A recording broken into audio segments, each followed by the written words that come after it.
Hi friends, welcome to ரித்தமிழ். நம்ம சேனலை ஃபஸ்ட் டைம் பார்க்குறீங்கன்னா சப்ஸ்கிரைப் பண்ணிக்கோங்க, பக்கத்தில் இருக்க பெல் ஐக்கானை கிளிக் பண்ணிக்கோங்க. இன்றைக்கி நம்ம சேனலில் குட்டீஸ்க்கு ரொம்ப ரொம்ப ஃபேவரட்டான டோனட் எப்படி பண்ணலான்னு தான் பார்க்க போகிறோம். குட்டீஸ் கேட்ட உடனே நம்ம கடையில் தான் வாங்கி கொடுப்போம் டோனட்ஸ். ஆனால் வீட்டில் எவ்வளோ ஈஸியான மெத்தடில் எப்படி பண்ணலான்னு தான் பார்க்க போகிறோம். நீங்களும் இதை உங்கள் வீட்டில் கண்டிப்பாக ட்ரை பண்ணி பார்த்துட்டு எனக்கு எப்படி இருந்துச்சுன்னு கமெண்ட் பண்ணுங்கள். இந்த வீடியோ ஃபுல்லாக வாட்ச் பண்ணிட்டு ஒரு லைக்கும் கொடுத்துக்கோங்க. இந்த வீடியோ உங்களுக்கு பிடிச்சிருந்துச்சுன்னா உங்கள் ஃப்ரெண்ட்ஸ்க்கு கண்டிப்பாக பிடிக்கும், ஷேர் பண்ணிக்கோங்க. வாங்க நம்ம ஈஸியான மெத்தடில் டோனட்ஸ் எப்படி பண்ணலான்னு பார்த்துடலாம். ஒரு பவுலில் 1 கப் அளவு பால் ஆட் பண்ணிக்கலாம். பால் ரொம்ப ஆறிடக்கூடாது, வெதுவெதுப்பான சூடில் இருக்கணும். 1 ஸ்பூன் சர்க்கரை, 1 ஸ்பூன் ஈஸ்ட் ஆட் பண்ணிக்கலாம். ஆட் பண்ணதுக்கப்புறமா இந்த மாதிரி கலந்து வச்சுக்கலாம். ஒரு 10 மினிட்ஸ்க்கு அப்புறம் பாலோடு ஈஸ்ட் கலந்து இந்த மாதிரி கெட்டியாக ஆயிரும். இனி இதை நம்ம ஓரமாக வச்சுக்கலாம். ஒரு மிக்சிங் பவுலில் 2 கப் அளவுக்கு மைதா மாவு, 1/4 கப் சர்க்கரை,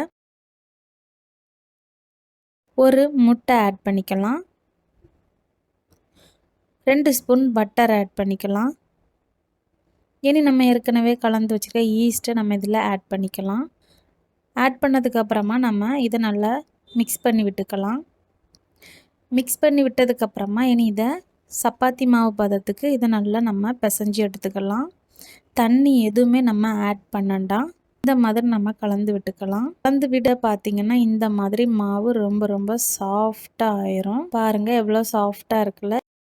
அதே மிக்சிங் பவுலில் கொஞ்சமாக எண்ணெய் ஆட் பண்ணிக்கலாம். எண்ணெய் ஆட் பண்ணதுக்கப்புறமா மாவுலேயும் கொஞ்சமாக இந்த மாதிரி ஆட் பண்ணிக்கலாம். இனி இது அப்படியே இருக்கட்டும். ஒரு 2 ஹவர்ஸ் இல்லைன்னா 1 ஹவருக்கு அப்புறம் பார்த்தீங்கன்னா இந்த மாதிரி மாவு டபுள் மடங்காக உப்பி வந்திருக்கணும். டோனட்டுக்கு மாவு பிசைஞ்ச உடனே நம்ம போட்டோம்னா டோனட் ரொம்ப சாஃப்டாக வராது. மாவு கொஞ்சம் கையில் ஒட்டுறதுனால நம்ம இதில் கொஞ்சமாக மாவை ஆட் பண்ணிக்கலாம். கோதுமை மாவு இருந்தால் கூட நம்ம இதில் யூஸ் பண்ணிக்கலாம். லேசாக எல்லா மாவுலையும் படுற மாதிரி ரோல் பண்ணி விட்டுக்கலாம். இனி இதை பாதியாக நம்ம கட் பண்ணி எடுத்துக்கலாம். ஃபஸ்ட்டு நம்ம ஒரு பாதியை எடுத்து நம்ம டோனட்டுக்கு மாவை உருட்டி எடுத்துக்கலாம். சப்பாத்திக்கு மாவு உருட்டுற மாதிரி நம்ம இதை நல்லா விரித்து எடுத்துக்கலாம். சப்பாத்தி கட்டையை எடுத்து இந்த மாதிரி விரிச்சிக்கலாம். திக்னஸ் பார்த்திங்கன்னா இந்தளவு இருக்கணும். இதுலேயே மெல்லிசாக ஆயிடக்கூடாது. இனி டோனட்டுக்கு ஷேப்பு பார்த்திங்கன்னா ரவுண்ட் ஷேப்பில் இருக்கனால ஒரு குட்டி பவுல் வீட்டில் இருக்கிறதே எடுத்து நான் இந்த மாதிரி கட் பண்ணி எடுத்துக்கிட்டேன். நீங்களும் உங்கள் வீட்டில் பெரிய டோனட் வேணுன்னா பவுல் மாதிரி இருந்துச்சுன்னா எடுத்து கூட நீங்கள் யூஸ் பண்ணிக்கலாம். இந்த மாதிரி கட் பண்ணதுக்கப்புறமா இனி மீதி இருக்க ஓரங்களில் இருக்க மாவை இந்த மாதிரி நம்ம எடுத்துக்கலாம். இனி இந்த மாவையும் நம்ம பிசைஞ்சு இந்த மாதிரி சப்பாத்தி மாவுக்கு மாதிரி இந்த மாதிரி கட் பண்ணி எடுத்துக்கலாம். வேஸ்ட் ஆகாது மாவு. இனி ஒரு வாட்டர் பாட்டில் மூடி எடுத்து சென்டரில் இந்த மாதிரி கட் பண்ணி எடுத்துக்கலாம் மாவை. எல்லா மாவையும் இந்த மாதிரி நம்ம ரெடி பண்ணி வச்சுக்கலாம். மாதிரி மீதி இருக்க மாவை நம்ம ரெடி பண்ணிக்கலாம்.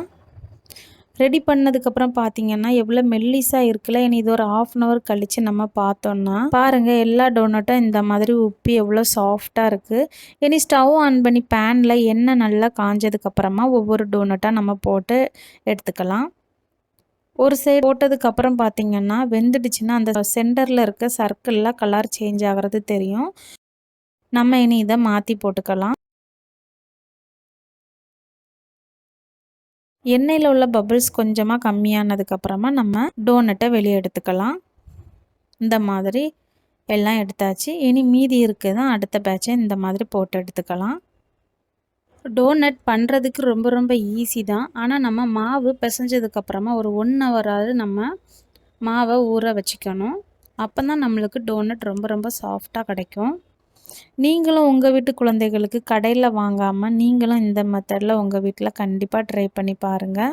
ட்ரை பண்ணி பார்த்துட்டு எப்படி இருந்துச்சுன்னு கமெண்ட் பண்ணுங்கள். இந்த வீடியோ உங்களுக்கு பிடிச்சிருந்துச்சுன்னா ஒரு லைக்கும் கொடுத்துக்கோங்க. அவ்வளோதான், நம்ம இனி டோனட்டை எடுத்துக்கலாம்.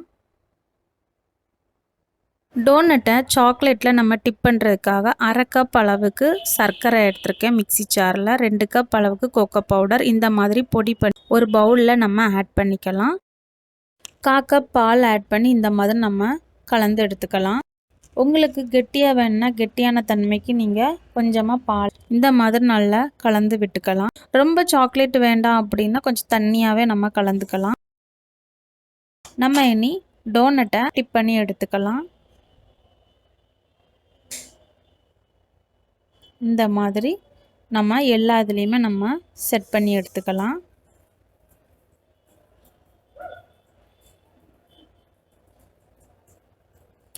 டோனட்டில் பாதி அளவுக்கு படுற மாதிரி நம்ம முக்கி எடுத்துக்கலாம்.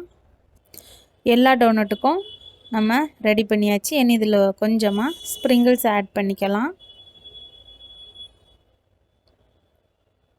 ஸ்ப்ரிங்கிள்ஸ் ஆட் பண்ணாலே கலர்ஃபுல்லாக இருக்குன்ட்டு குழந்தைகளுக்கு ரொம்ப ரொம்ப பிடிக்கும்.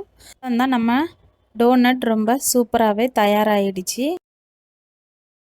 வாங்க நம்ம இனி இது எப்படி இருக்குன்னு பார்த்துடலாம். எவ்வளோ சாஃப்டாக இருக்குல்ல, வாவ் சூப்பராக இருக்குது. பாருங்கள் பிக்கும் போதே எவ்வளோ சாஃப்டாக இருக்குன்ட்டு.